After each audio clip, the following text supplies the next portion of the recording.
It's time for the absolutely... I'm on my way! Completely! I'm almost there! Random! Why are there so many stairs? Podcast! Oh, jeez! With Andrew Rhodes. Hello everybody, it's Saturday, it's May 28th, 2022. That can only mean one thing. We're closer to Memorial Day, we're all gonna get laid, or it's time for the absolutely completely random podcast. Okay, if you haven't guessed, it's the latter over the former. And what do I gotta talk about this week? Well, believe it or not, if your plans for Memorial Day weekend got rained out or stormed out, or you just don't feel like going because, screw this crap, the Epic Game Store might have something for you, because even I actually had to jump on this deal. I actually had to set up an account for this, because all 3 BioShock games are currently free on PC. That's right, all 3 BioShock games, BioShock 1, BioShock 2, and BioShock Infinite are free. That's impressive. Netflix is losing subscribers, and they're letting go of about 150 employees, and I'm honestly not surprised. Oh, this is going to be good. There's a giant upgrade tax that Sony says was a mistake, which I'm hoping it was, for PS Plus players. Yeah, this will be a good one to go through. Who out there likes Hunter x Hunter? Because the creator joined Twitter and was teasing the latest work. So basically, it looks like Hunter x Hunter's coming back. And the internet has gone aflame with this. Oh yes. Oh yes. The long hiatus is ending.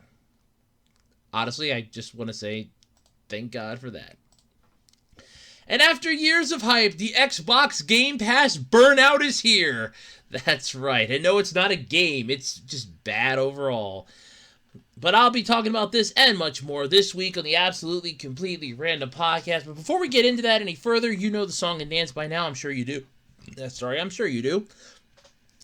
I have an eBay page. It's ARHOADS-2012 on eBay. I have a wide variety of stuff for sale. One person's trash is always another person's treasure on the worldwide flea market that is eBay. Because there is nowhere else where you could find a Kleenex used by Dr. Dre or one of William Shatner's old crappy toupees. I mean, come on. You can find anything on eBay, from computer parts to car parts to magazines. Literally, you could find old magazines on eBay.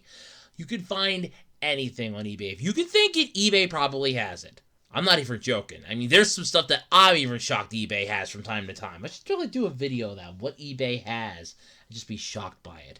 But anyway, if you're interested in checking out what I have up on eBay, because you know holidays and gift-giving events are always around the corner, feel free to check it out. That's ARHOADS-2012 over on eBay. Don't forget, we also do have a Patreon and Ko-fi page for the YouTube channel here. It's patreon.com/webdesigner18, as well as a Ko-fi page for here too. I know I don't update them all the time, but they're still there. I really got to get back in the habit of updating them. I forget. I really do. I honestly forget. And don't forget, you can also follow me over on Twitter, @OtakerRhodes, and you can also check out, believe it or not, the official Web Designer 18 Facebook page, because we got a lot of stuff over there too. That's always fun. Always handy, and come on, you can always be over there for something cool to do. But yes, so we have Patreon, we have Ko-fi, I'm on Twitter, I'm on Facebook, I'm here on YouTube. Don't forget to like, comment, subscribe, and let's get into this, shall we? So, week 2 of my new job, kind of, I'm not gonna lie, it is kind of, It is a new challenge. I'm not going to lie about that. It is a new challenge. So what exactly has been going on with it? So this week I had to be at work early on Wednesday because I was doing a little ride-along, which was fine, to try to give me a little bit of knowledge. Which, some of it did stick. At least I now know what some of the stuff that I've been seeing here and there is, so that's interesting. I did learn something new. But that was pretty much all of my, I want to say, week, besides just still getting used to everything, trying to appease the office manager, trying to just, get into the general rhythm of things, try to figure it out without having to ask somebody else, which is what they kind of want. But I'm trying. Rome was not built in a day, and I am trying. There is that. So yeah, that was mostly how my week went. Um, just one. Honestly, at this point, it was one giant blur because on Thursday I thought it was Friday, and yesterday it just would not end. I'm literally over looking at the clock, and I'm like, please God, just let it be 5 o'clock. Please God, let it be 5 o'clock. Please God, let it be 5 o'clock. And the clock did not want to move. Uh, it was I think that was like the longest day. And it was like right before a holiday weekend because I don't have to work on Monday. So obviously, it was the whole reasoning behind why it probably wasn't going fast was because it's like, we know what's coming. We're going to torture you. It's almost like a kid that knows they're like one day away from summer vacation and they're just looking at the clock like, come on, come on, come on, come on, come on. And nothing's happening. But yeah, so there was that.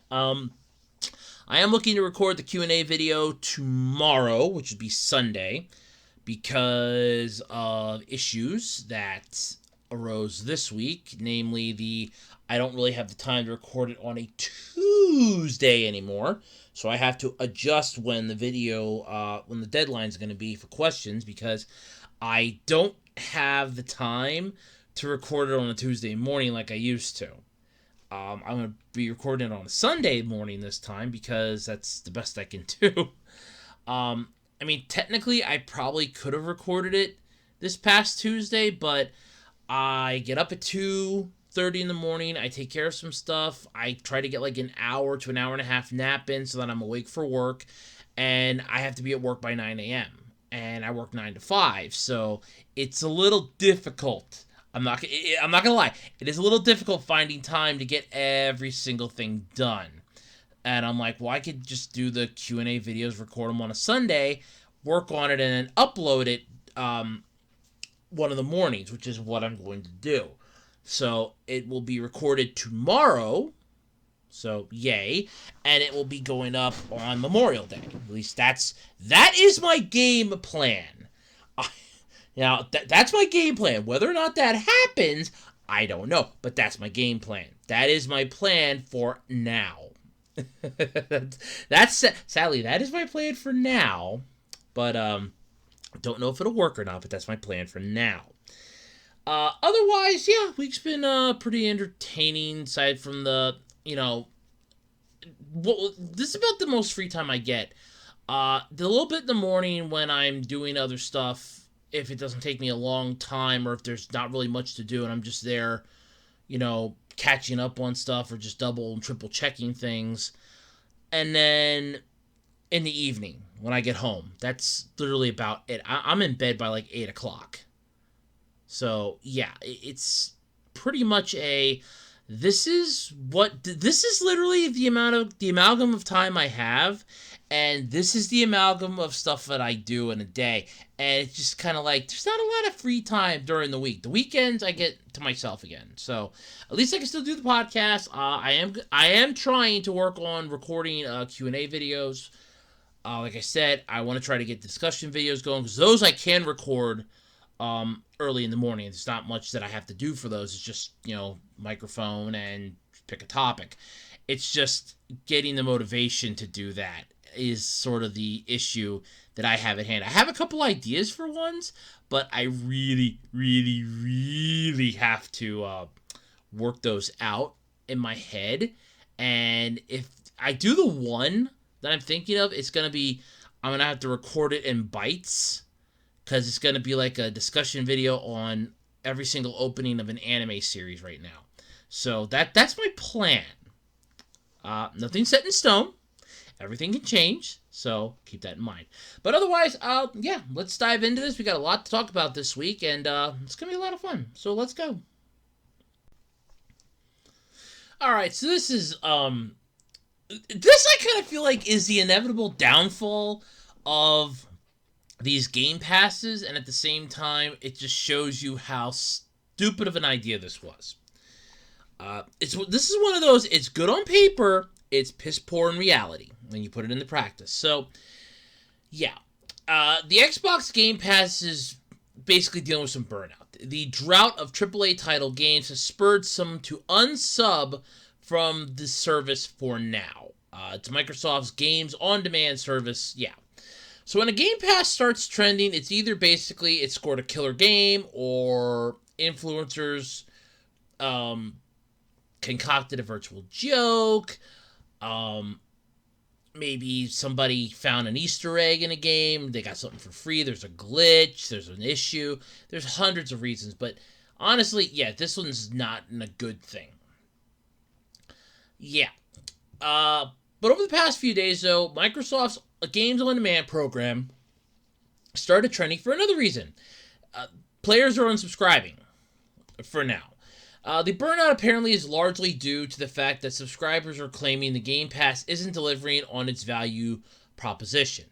For a monthly fee, Game Pass grants you access to a Netflix-style library of games that you can download to your Xbox or PC, or in some cases, stream to a compatible device. The big selling point is this. Every first-party Microsoft game hits the library at launch, meaning subscribers get access at no extra cost to Microsoft's prestigious first-party releases, like Halo Infinite or Forza Horizon 5. You know, the games that are basically going to overtax your graphics card to hell and back. But earlier in the month, though, Bethesda, now officially one of Xbox's first-party studios, God help them, God help Xbox. I'm sorry, Bethesda. The minute I hear Bethesda, I'm thinking, what are they fucking up now? I'm sorry. Their reputation shot. If Fallout 76 was the cancer that they basically brought upon the world, and I'm never letting it go. Okay, you can tell me to play the Frozen song until hell freezes over. I'm never letting it go. So yeah, with Bethesda now officially one of Xbox's first-party studios. Yeah, following an industry-shaking acquisition in 2021, they have delayed their two biggest forthcoming games, the space RPG Starfield and vampire shooter Redfall. Yeah. Both were expected to launch day one on Game Pass this year, and now they weren't going to be coming out till the first half of next year, leaving Microsoft's first-party portfolio looking pretty much about as dry as the Sahara Desert on a good day. Yeah, it's not good. Yeah. Well, time for some reductive math. Let's say you signed up for the Xbox Game Pass Ultimate tier, which costs $15 a month and includes standard access to the game library plus a number of other perks. You know, those perks might be something like, we'll come to your house and cook you dinner or something for $15 a month. You'd better be at least whining and dining my ass and telling me I'm pretty. Because for $15 a month, you had better be whining, dining me and telling me I'm pretty. I'm not joking on that. I ain't joking on that one. For $15 a month, I want to be wined and dined and told I'm pretty. Okay, that's what I want for $15 a month. I'm sorry. Yeah.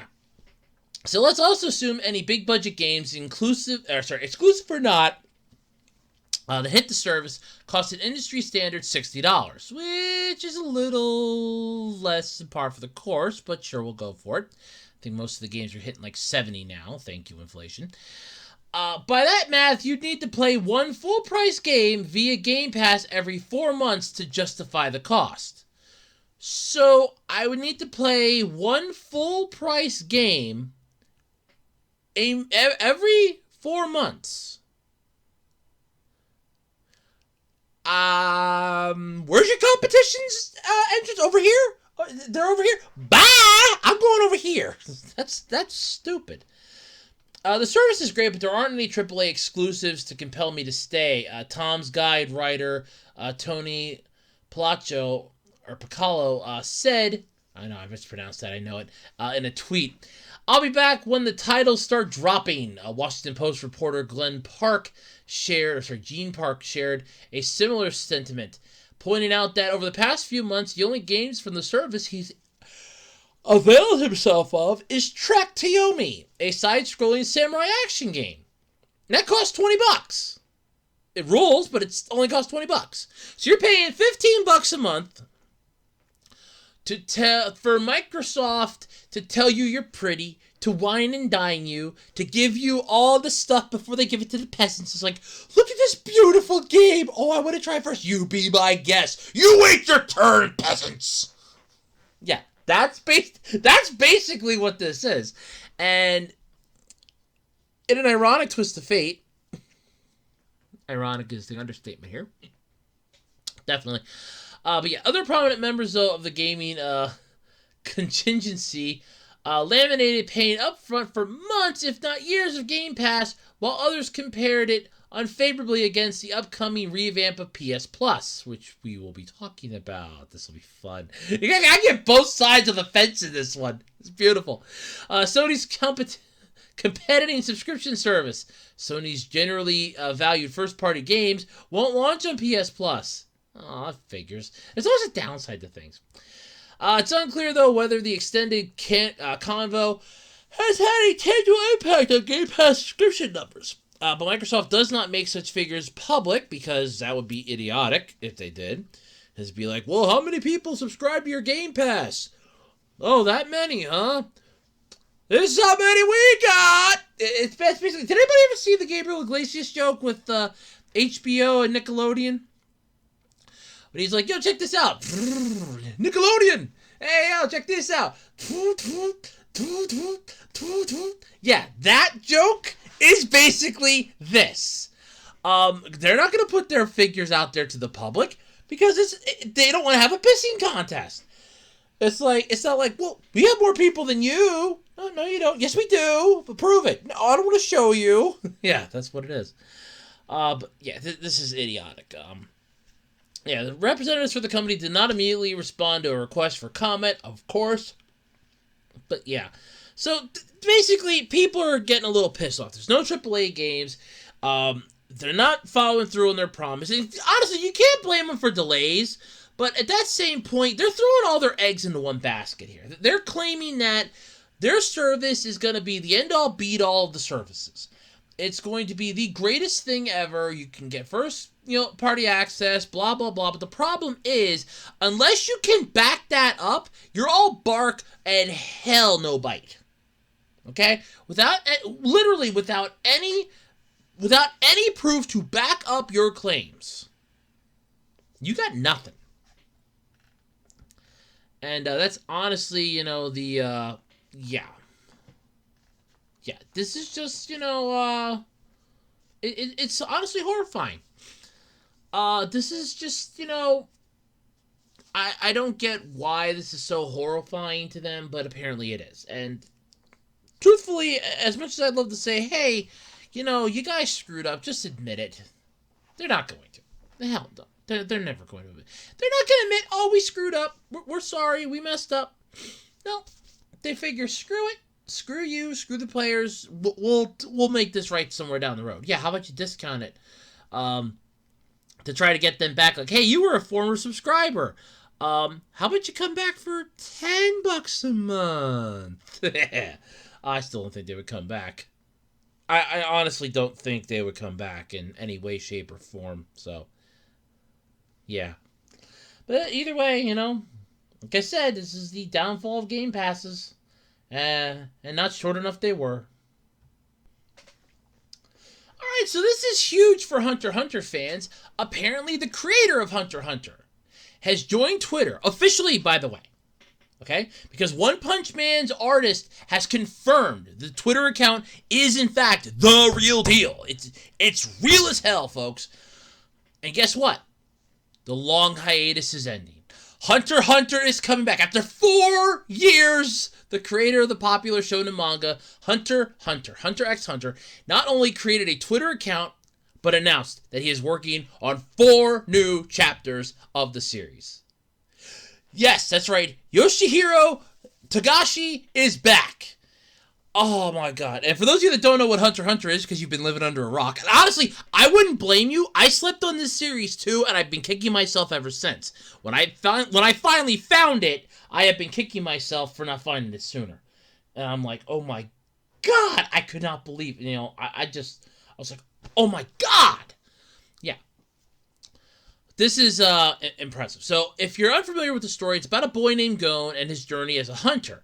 Now, his journey was basically to find his father, Ging, which he eventually did at the end of the original series. Now, I shouldn't say the original. Well, no, I guess I probably could say the original series, because it had a 1999 version, which wasn't bad, but of course, Greed Island was the end mark of that, and they kind of just had it end with him and Killua kind of going off, and then they find who they believe was Ging, and that was where it ended. Because the 2011 version was coming out, and it's like, oh, we're just going to be rebooting this thing anyway, so, because Greed Island was only an OVA, it was never dubbed. It was just the OVA for the original. Now, of course, we got Greed Island proper in the 2011 version, and honestly, thank you. That's my favorite arc in this is Greed Island. A lot of people, their favorite arc might be York New City, or the Chimera Ant arc, which I hate the Chimera Ant arc. I hate that arc with a passion. And the reason why I hate that arc, and I'm not even lying about this. The reason why I hate that arc is because they're passing out the Nen powers like Oprah was passing out the Pontiacs. Okay? That is the main reason why I hate that arc. This Nen was supposed to be this super secret ability that only the elite of the elite had. Only select people had it. So like when you knew that 2 Nen users were getting involved in something, you knew it was going to be big. When they started giving Nen powers to the Chimera Ants, all of a sudden it's like, oh, yeah, kind of, you're kind of killing the magic key, and now the magic's dead. Of course, then there was also a lot of death in that arc, too. Some of our favorite characters. Some of them that we actually saw from the Hunter exam arc really hit home. Like the one that controlled the insects when she was just brutally murdered. I'm amazed. I think Gon realized it was her, and I think he lost it. Then there was the one that could make the Nen arrows that was still alive in the nest until he was found. And then they basically gave him this little like lobotomy type deal so that P2 could poke his brain, and that was it. And yeah, that wasn't I hate the Chimera Ant arc. But anyway, yeah, it's fun. But hunters are basically able they're licensed super citizens. If you've ever seen my review, by the way, for the Hunter x Hunter license, go check that out. It's like one of the most popular videos I've done. There's a seller on eBay, Anime Kingdom. They actually have cosplay that you can have this cosplay hunter license. It's really cool. I actually have a couple of them because I just wanted a couple more. So yay. But basically, hunters are licensed super citizens. They have access to private information and the privilege to hunt unique animals and persons of interest, as well as items. There's gem hunters like Biscuit Kruger or Bisky. There's, basically, you could call them animal hunters like Kite. Of course, I think his was more for research purposes and stuff like that. There are people hunters like trackers in that. Bounty hunters, which, they had, that's what they do. So yeah, there's a large amount of people that, stuff that you can do with this hunter license. It basically gives you unique, abilities. Leorio, the one character in the series, went to get his license so that he wouldn't have to pay the exam fee to take his exam to be a doctor, which is really cool. So yeah, there's like a whole slew of things that are just really interesting. I'm not gonna lie, it's always cool. But this is this is just really impressive here. But seriously though, the fact that this series is coming back, I'm ecstatic. But yeah, so Gon's perilous trek though is riddled with death-defying battles, heartache, and hope. heartache in hopes of meeting his long-lost deadbeat father. Yet the guy left him on an island to be raised by his aunt. I like. Did you ever see the meme? Your name is Gone, and I'm gonna be gone. Yep, that's basically it. Yeah. Yeah. So, if you're gonna say that it's basically like Dragon Ball Z's Goku, it has nothing on Ging. In terms of shitty parenting. At least Goku was there for Gohan's early parts of his life, and he was there, he was watching him from Otherworld as he, grew into an adult, and then he was there after he was brought back when Old Kai gave him some life. So yes, Goku basically, in essence, was what I'd like to say, a much better father than Ging. I'm sorry, it's true. But yes, and it's just a good series, because Gon meets Kurapika, Leoriel, and Killua on his journey, as well as a whole slew of other people, because then at the end of the Chimera Ant arc, and I'm not even going to say spoilers, because the series has been out for how freaking long now. So yeah. At the end of the Chimera Ant arc, Gon had basically given everything to defeat Neferpitou, basically sacrificing all of his potential to defeat her. Basically, he asked to have every ounce of power he was ever going to have. If he would have continuously trained every day, the form he had was basically it. And when Killua showed up on the battlefield, realizing that something's wrong here, and he showed up on the battlefield, he saw what Gon looked like, and he's going, how many years, how many months, how many years did he give up? He gave up a lot. And then after it was all said and done, he was basically a shriveled husk, which led to Killua getting the... basically, that was Killua's window of opportunity to save Aluka, which he wanted to do for the longest time and never had the ability to do. And now all of a sudden it's like, nope, now I'm good. He finally got the ability to save her. But yeah, it was just, interesting. It really, really was. But, and I'm just going to say this, though. But seeing everybody there to protect Gon when he's in the hospital, that just showed you how many friends he made at that point. Because there was the ninja that he was battling in the Hunter exam that he refused to surrender against even when he broke his arm. And there was him. You had Bisky, obviously. I think I saw Wing. Even Hisoka, who was trying to help Killua's older brother Illumi try to get Aluka, was kind of playing devil's advocate here, like, look, if I help you, then Gon doesn't get healed. And I really would like Gon to be healed because I like having my toys in good condition and not broken. Like Frollo Lucifer. I haven't gotten to battle him yet because he's broken. I gotta wait till that toy gets fixed. So I want my toys to be in working, in good condition and working. So that means I'm gonna have to... He basically was screwing him left, right, and sideways. Granted, he was helping him, but at the same time, I think he was more or less helping Killua to save Gon, more so than he was helping Illumi to not save Gon. If you get the idea there. He was definitely playing devil's advocate there. But, yes, it's just impressive. Hunter x Hunter's coming back. All over Twitter. So what was his first official tweet, though? It was a close-up photo of a manga panel. Draft with the number 6 written at the bottom of the page. 4 more episodes for the time being, Takashi said in a Google translated tweet. Yep. It's coming back. Any doubts that Takashi's Twitter account was fake, though, were immediately punched into the stratosphere by Saitama's artist, Yusuke Murata. Yusuke Murata, who confirmed the account was the real deal. The ever-reliable Audrave, I'm going to mispronounce that, middle thing, Lansum posted that the characters in Takashi's tweet might indicate Takashi's intents on ending the manga in the 4 chapters he's working on. Which, honestly, for how long of a hiatus it was on, it may not be a bad idea. Like, look, I'm just going to put this to bed and put you all out of your misery. And honestly, I don't think anybody's going to think less of you for it. I really don't.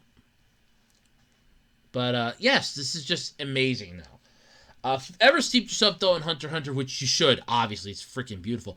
But I've watched, if you haven't basically stepped in it, but you've watched the irrelevant big three, like Naruto, Bleach, and Dragon Ball Z, which those were the big three. Hunter x Hunter, the early adventures are basically Naruto's first three story arcs. You know, the good ones, apparently. And that's because Hunter x Hunter served as inspiration for, you know, Masashi Kishimoto's magnum opus. So it's just everything comes from Hunter x Hunter in a way. Like I said, there's no original ideas anymore. Everything's an inspiration or taken from something else. There are no original ideas. So all this news is no doubt spectacular.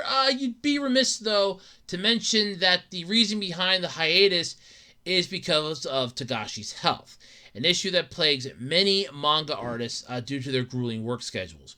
Over the years, Togashi enlightened readers on his workflow while being bedridden for severe back issues in the series of Hunter x Hunter author's notes.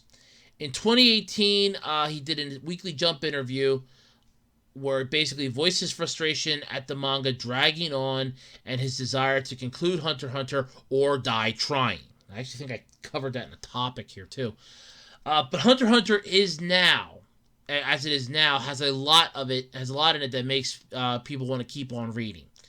I've never actually read it yet. This is the truth. I have not read the manga. I've watched both the anime series. I have not read the manga yet. Honestly, I haven't. So yes, but either way, this is just, this is impressive. So yeah, it's huge. It's just massively huge here. Yeah, it's just, it's impressive, first off, that it's coming back. It's even more impressive that he's going to try to finish it. It's like, look, I'm done. I'm done dragging this out. I am going to basically, 100%, this thing's going to get done. He's either going to conclude it or he's going to die trying. And in all honesty, either way, it's getting done. So, yeah, something's going to happen here. We just don't know what it is or which direction it's going to go, but either he's going to die trying or it's going to get finished. One of the two is going to happen. So either way, the magnum opus is back and being played once again. Can you hear the organs? Or basically, this is the Crow the Lucifer line for anybody that actually did watch the York New City arc. Do you hear it? The Requiem. We dedicate it to you. So yes, it's back. That's what we can take out of this. It's back. It is back, baby. Woo! Alright, so we've already talked about the Xbox Game Pass. Now let's talk about the PS Plus. Yeah, so apparently, and Sony did update this saying that it was a mistake. Yeah, it better goddamn been a mistake. Because, oh yeah, this had better have been a mistake here. So Sony's new and approved PlayStation Plus program, okay? This is going to be good. Has already launched in some parts of the world. The players are seemingly running into all sorts of issues. But the one players are freaking out about right now is a potential wrinkle in how the pricing for upgrading works, which could leave some of them on the hook for hundreds of dollars. Though, of course, Sony has now responded saying that the pricing error was a fiasco via a tweet. So, basically, they're saying it was an issue. Due to a technical error, players in Asia who have previously purchased a PlayStation Plus membership at a discount have been incorrectly charged for their upgrading price. This error has been fixed, and impacted players will receive a credit. We thank you for your patience. Okay, so that's not bad. The big PS Plus overhaul, currently already live in Asia, effectively combines it with PlayStation Now and breaks up additional benefits across 3 tiers. Essentials is the same as the current subscription. Extras includes a Game Pass-like library of games on demand, and Premium gives subscribers access to cloud streaming and classic games. So even though they've announced this is a mistake, I'm still going through what the article was because it's still funny as hell. This is what happens when you don't, when you make, you see, this is why you have to make sure that every I is dotted, every T is crossed, and every 1 and 0 should be a 1 and 0. It better not be a 2 in there. Yeah. So the new tiers are 100 and 120 annually and will require existing PS Plus subscribers to upgrade to access them, which makes sense. Yeah, I mean, that would. Okay, so if you want to have, the extra stuff, yeah, you would have to have a regular PS Plus subscription. That does make sense. At least it does to me. What some players were finding out, though, is that if they had previously purchased the discounted version of the PS Plus, they now had to pay the difference to fully upgrade to the new, more expensive tiers. Here's how one post that was getting a lot of attention for it stated it. The PlayStation Plus subreddit explained it as this. For example, if you purchased 1 year plus for 25% off, which is $45, it reads, to upgrade to extra plan, you need to pay 100 minus 45 equals 50, not 100 minus 60 equals 40. Another issue is that players were apparently, they can't upgrade for a month or a year. They have to upgrade for the entire duration of their current membership.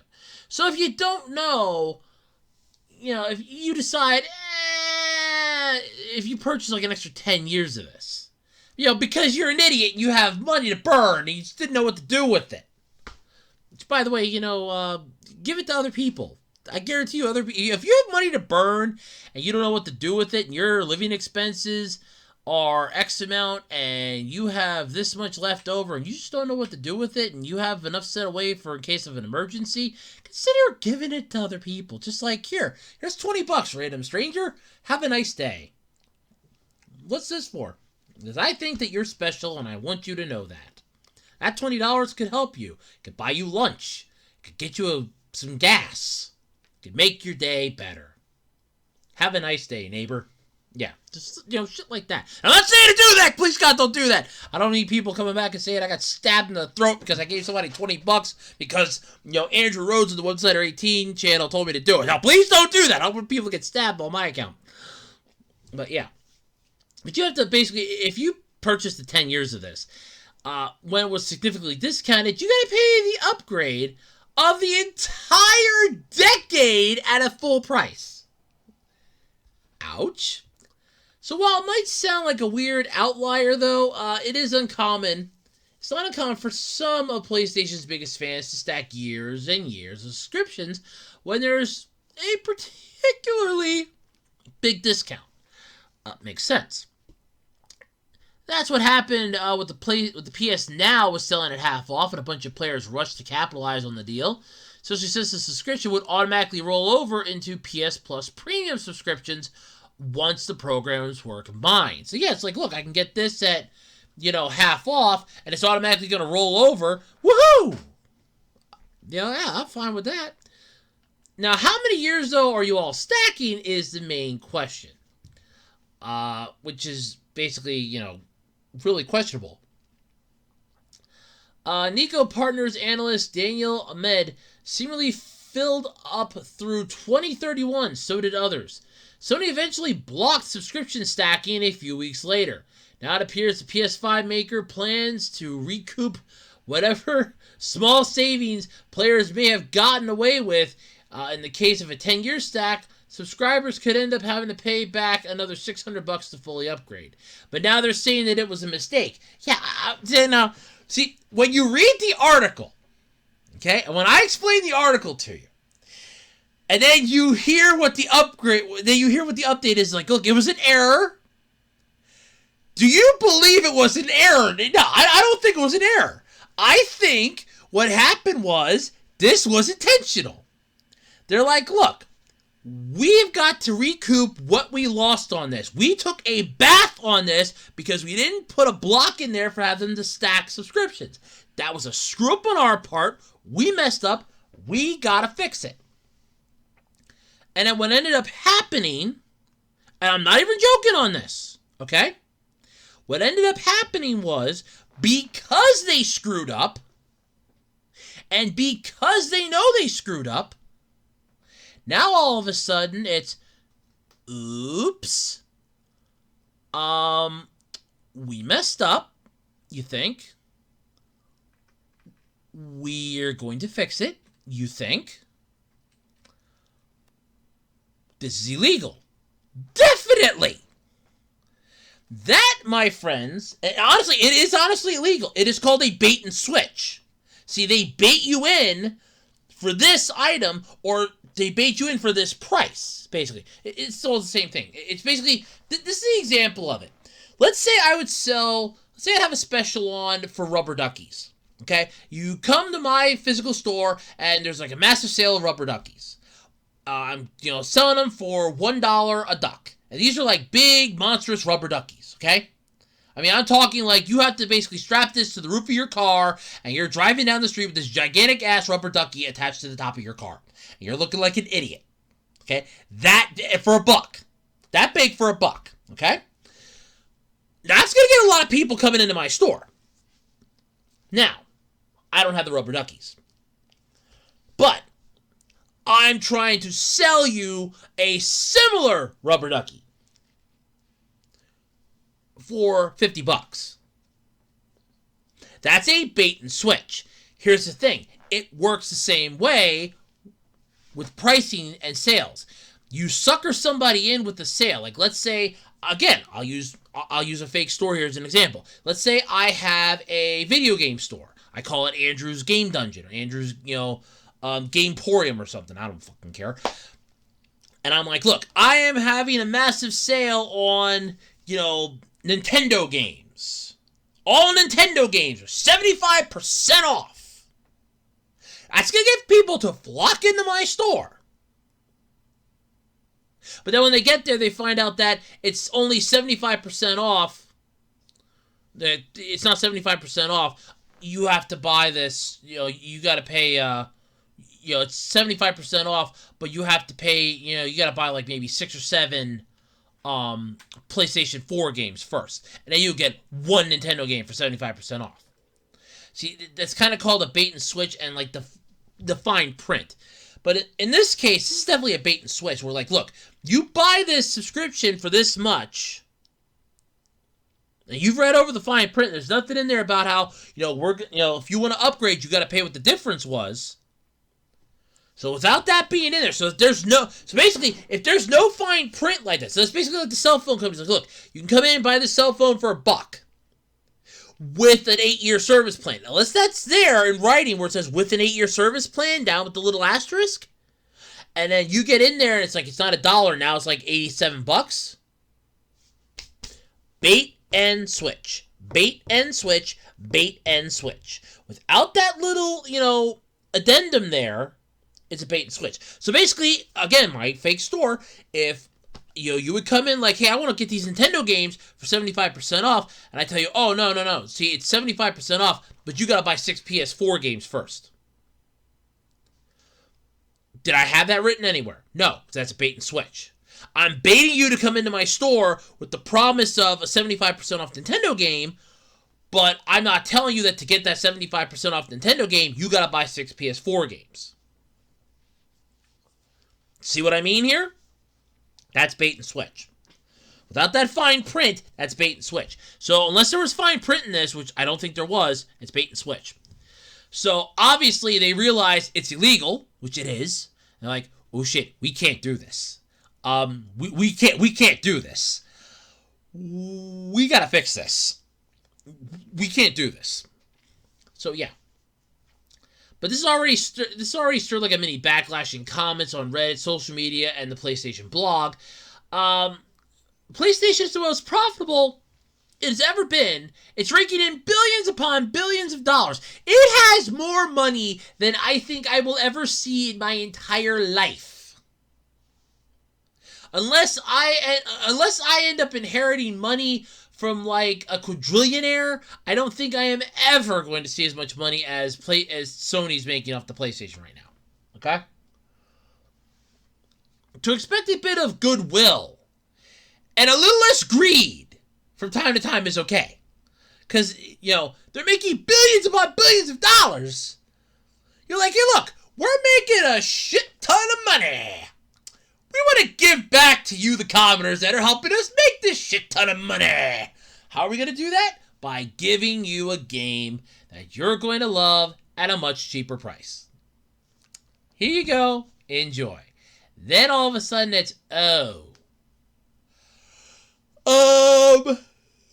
that's, yeah.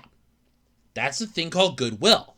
Now all of a sudden it's, well, you know, we gave you the olive branch, but, give us the money. No, all of it. Put it in the bag. Yeah, we're pulling an EA stuff. Put it in the bag. Yeah. But anyway, though, it's just been needlessly confusing. But, though, I do like how, and I will, so the revamped Plus program is going to go live in the U.S. on June 13th. But I do love how Sony was so quick for this. Like, due to a technical error, because this article went out on Tuesday, which would have been, I gotta look at the calendar, damn it. Tuesday, which would have been the 24th, literally a day later. Due to a technical error, players in Asia, technical error, my ass. You got caught. Plain and simple. You cast your line out, you're like, we got hook, line, and suckers, and then all of a sudden, the fish bit back is like, oh, crap! It's not a fish! It's a vampire fish! Damn it! Yeah, no. Now all of a sudden, it's like, you know, it's a problem. So, yeah, that's just bad. But I like how they go, impacted players will receive a credit. We thank you for your patience. Patience my ass. You realize you screwed up. You were going to charge people a butt ton of money. No, because you know I'm right. And that's the problem. You messed up. Just admit it. You screwed up. It was an issue. That's all it is. But, yeah. So, honestly, I can understand the players freaking the hell out about it, too. I really could. All right, so I think everybody's realized that Netflix is starting to go down the shithole and fast. They're losing subscribers left, right, and sideways. They're cracking down on password sharing.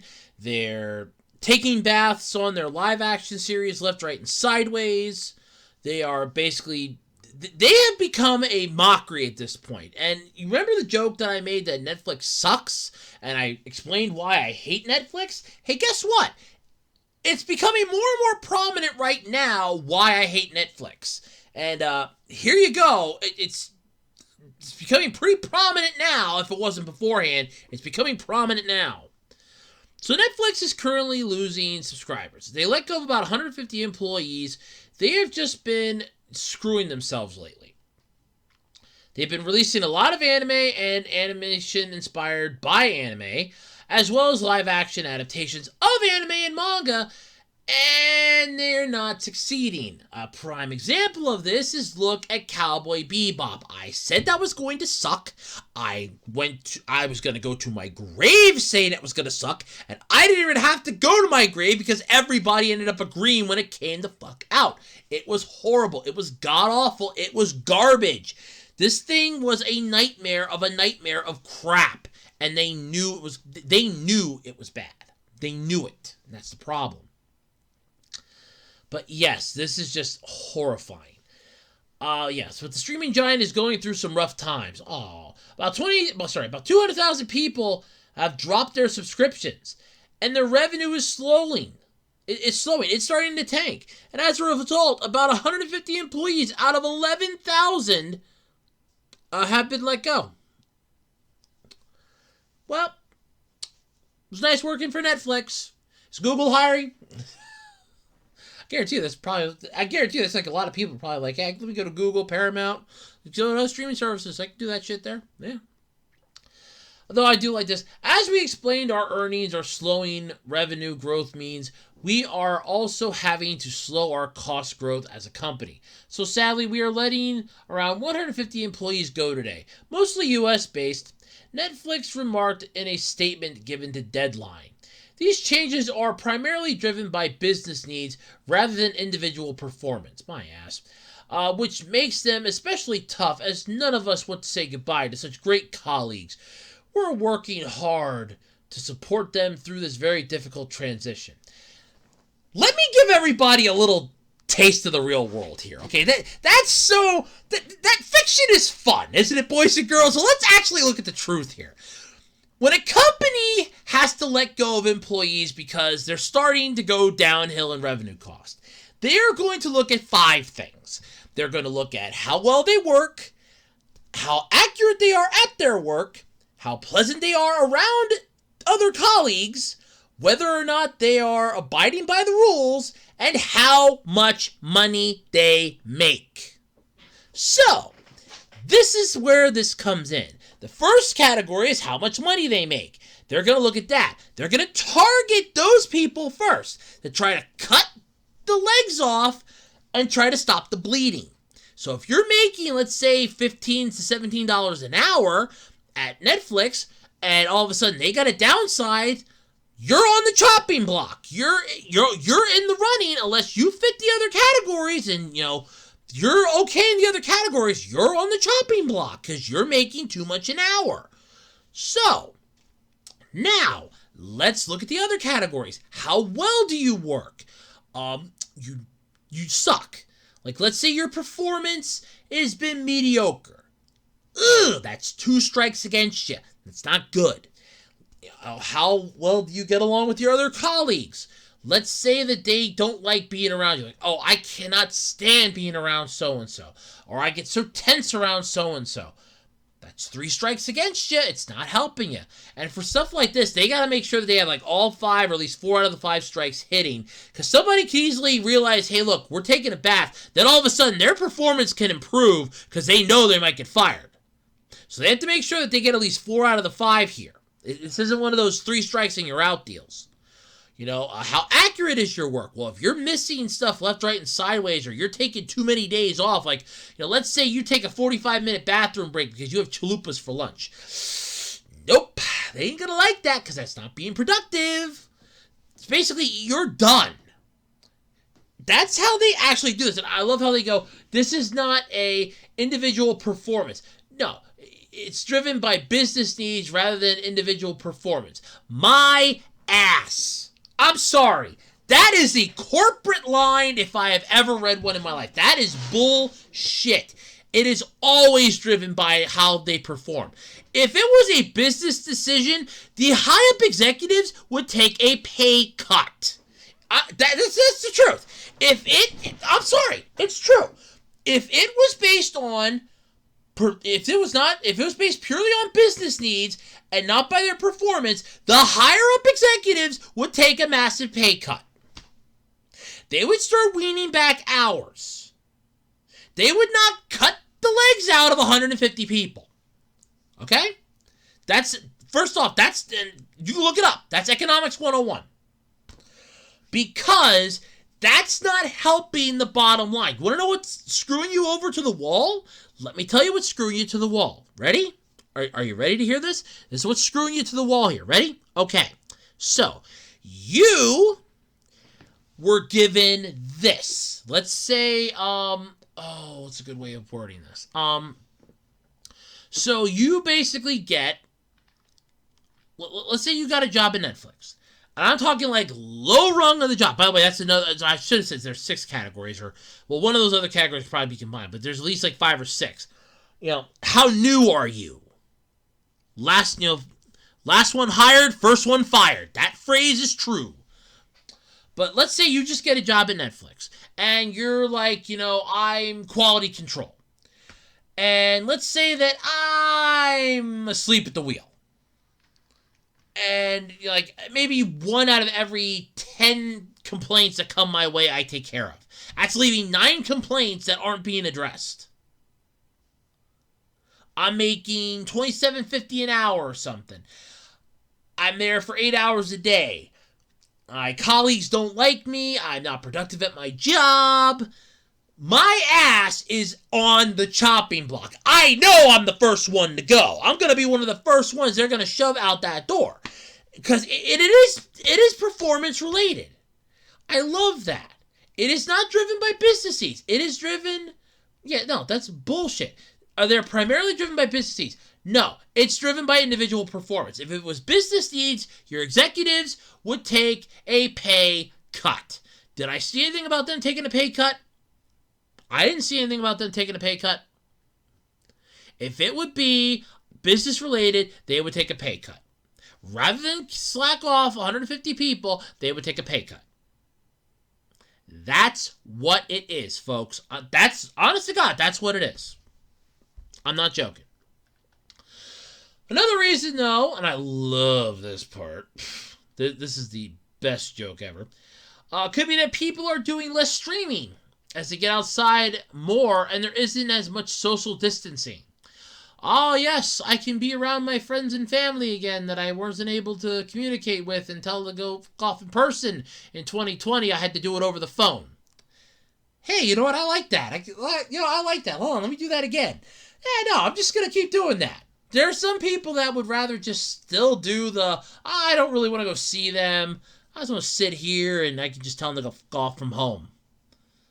Yeah. I just, it's just, I don't believe one word of it. But Netflix also commented in a letter to the shareholders. Our revenue growth has slowed considerably as our results and forecasts below show. Streaming is winning over linear as we predicted, and Netflix titles are very popular globally. However, our relatedly high household penetration, when including the large number of households sharing accounts, combined with competition, is creating revenue growth headwind. Now, for those of you that did not understand a word of that, let me see if I can translate that from jackassese to English. Basically, they're losing money slowly, as forecasted below. So basically, they showed how they're losing money. Streaming is winning over linear, as they predicted, and Netflix titles are very popular globally. In other words, not singulated in one location, but all over the place, so it might not be popular here, but it's popular overseas. Got it. However, their relatively high household penetration, basically how many of them are getting into the households, basically how many accounts you have, when including the large number of households sharing accounts, which they want to crack down on, combined with competition, Disney Plus, Paramount Plus, Hulu Plus, insert random series plus, is creating revenue growth headwind. Basically, you have 8 people trying to get after the one morsel of food, and it's a battle royale to see who's going to win the chicken leg. That's the best way I can translate that. If that made no sense to you, I'm sorry, I can't help any further than that. That's the best I can do. But yeah. So, yeah, this is great. So Netflix CEO Spencer Newman also talked about what may come next. For the next 18-24 months, call it the next 2 years, we're kind of operating to roughly that operating margin, which does mean that we're pulling back on some of our spend growth across both content and non-content spend, but still growing our spending and investing aggressively into that long-term opportunity. We're trying to be smart about it and prudent in terms of pulling back on some that spend growth to reflect the realities of the revenue growth of the business. See, isn't it interesting when they go to college to learn business, they come back with these new words that make no sense? It's interesting. Basically put, they have to slow their spending growth across their content and their non-content. Hence why they're canceling stuff that they can't afford and they're cutting people that they can't afford. Basically the ones that aren't working. If it would be a business-related matter, the CEOs would take a pay cut. That's honestly what it is. They cut them off because they're the lowest of the low. They were the last ones hired, and they're the first ones fired. It's that simple. They're still looking into aggressively investing in long-term opportunities, and they're still growing their spend and still investing. So basically, they want to grow how much they can spend down the road, but they're still investing at the same time in future developments. They're trying to be smart about it and prudent in terms of pulling back on some of that spend growth to reflect the realities of the revenue growth of the business. Basically, they got to pull back the reins on the purse string because not everybody out there is happy with what they're doing because there's too many competitions. Basically, think of this as Blockbuster. When you were Blockbuster, when you're Blockbuster, you were a video rental store. Then if there's, other video rental stores that pop up, you're going to start losing customers because all they got to do is look at your business model and go, hey, I could do this better. Hey, I could do this way. Hey, I can do this better than Blockbuster does. Then you lose business. Do you see the concept? No, I do. It's not that difficult. I see it. It's plain as day. But yes, there you go, folks.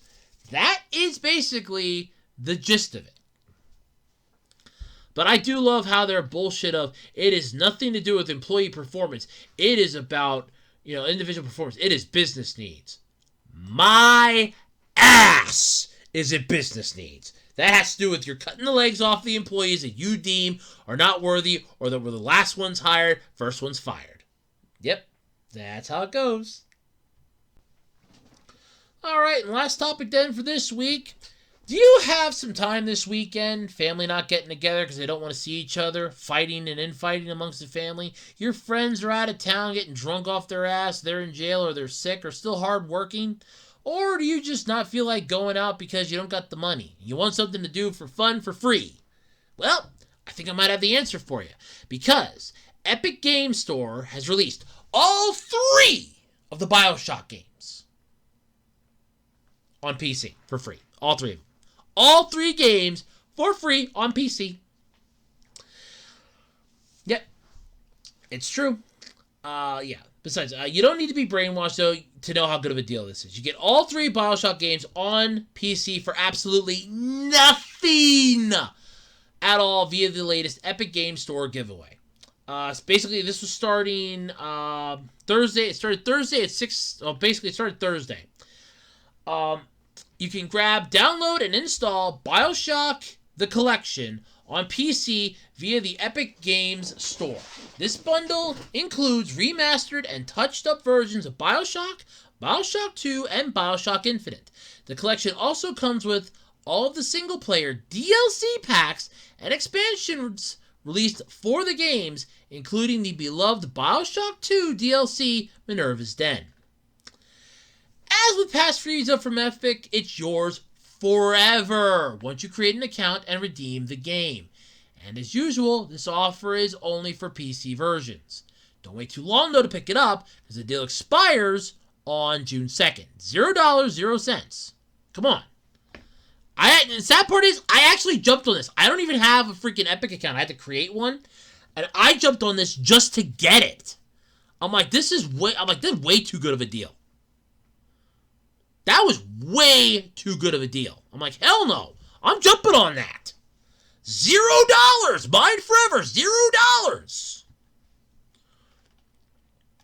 I mean, come on. $0. Mine forever. $0. Mine for $0. $0. Yeah. I'm sorry. But, hell, that's pretty freaking good. They give you a thing, though, about it, explaining about both BioShock 1 and 2. Basically, those are the ones that take you down into the city of Rapture. Rapture, for those of you that don't know, is Andrew Ryan's creation of sorts. He wanted to create a utopia where people could live and thrive and get along the way that he believed people should have and not the way that the world saw it.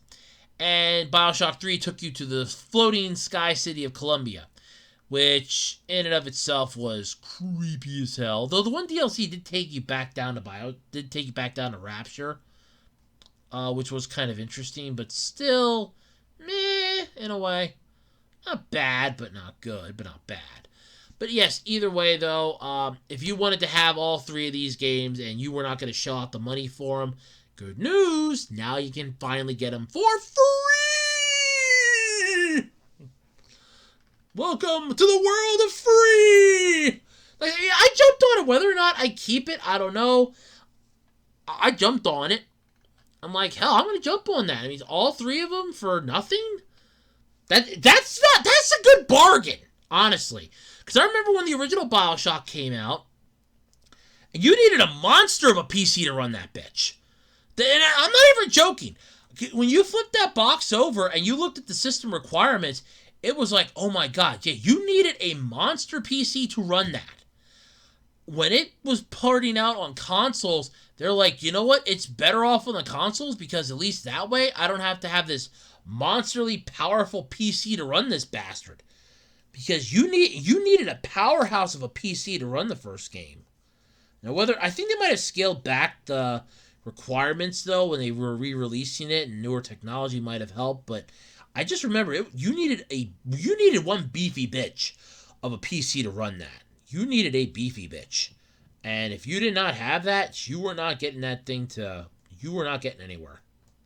That was a given. You were not getting anywhere with BioShock if you didn't have a beefy computer back in the day. But nowadays, maybe not. But either way, it's still interesting for $0. Jump on. Look, I'm going to say it. Jump on this. If you don't already own the games, jump on it.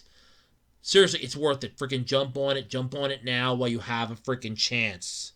Seriously, I can't stress that enough. Jump on it. Christ on a cracker. That is an amazing deal. It really is. That's an amazing deal. Alright, everybody, and that's going to do it then this week for the Absolutely Completely Random Podcast. I'd like to thank everybody for tuning in, hanging out with me, and everything else that you do here as I talk. You listen. Or you just ignore me and you do other things. Either way, I'm fine with that. But anyway, thank you all for sticking by me for so long. Don't forget, if you want to help support the channel, we do have a Patreon and Ko-fi page. Don't forget to check out my eBay page, ARHOADS-2012. The Patreon pages are under the Web Designer 18 moniker. You can actually find links to those in the About Me section here on the channel. I'm over on Twitter, @OfTakeYourRoads. I'm on Facebook at Web Designer, basically on the Web Designer 18 Facebook page. And I'm out of here because it's the long holiday weekend and I've had a long week. I want to enjoy it. So I'm out of here, folks. I'm clocking out. I'm checking out. Bye!